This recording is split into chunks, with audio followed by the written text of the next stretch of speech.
बैंकों की तरफ से तो बैंक भी इस पे बड़े खुश हैं कि एक चलो नया तरीका आया इस्लामिक बैंक खास तौर पे, कि अब पाकिस्तान में एक आम आदमी भी और ज़्यादा से ज़्यादा लोग शरिया कंप्लाइंट इन्वेस्टमेंट कर सकेंगे। और अब खाली बैंक के अलावा हुकूमत अवामुन नास से भी इस्लामी तरीके पे सरमायाकारी या फाइनेंसिंग हासिल कर सकती है। तो हम तो इस पे बड़े पॉजिटिव हैं।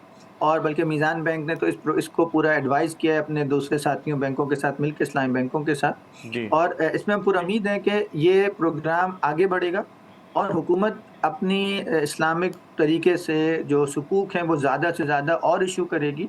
और एक आम आदमी को एक एडिशनल तरीक़ाकार मिल जाएगा शरई तरीके से हलाल रिटर्न कमाने का।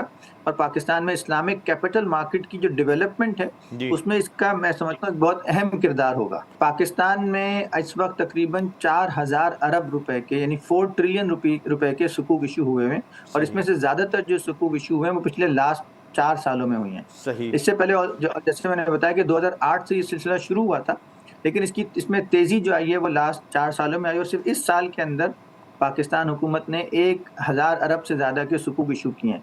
इसके अलावा पाकिस्तान इंटरनेशनल मार्केट में तकरीबन $4.5 बिलियन के सुकूक इश्यू कर चुका है। इसका मकसद ये होता है कि आप इंटरनेशनल मार्केट से भी इस्लामी तरीकों पे फाइनेंसिंग हासिल कर सकते हैं। अच्छा अहमद साहब, क्योंकि आखिर लोगों का ख्याल आता है जी। कि शायद पाकिस्तान जब अगर कन्वर्ट होगा सूद से पाक निज़ाम की तरफ जाएगा तो दुनिया में वो अकेला रह जाएगा। ऐसा हरगिज़ नहीं है। ये जी। बहुत बड़ी गलतफ़हमी है। और दुनिया भर में इवन यूके की हुकूमत ने सुकूक इश्यू किए हैं। तो पाकिस्तान भी उसी एक एथिकल और इस्लामिक इंस्ट्रूमेंट के ज़रिए दुनिया की मार्केट से भी और लोकल मार्केट से भी सरमायाकारी हासिल कर सकता है।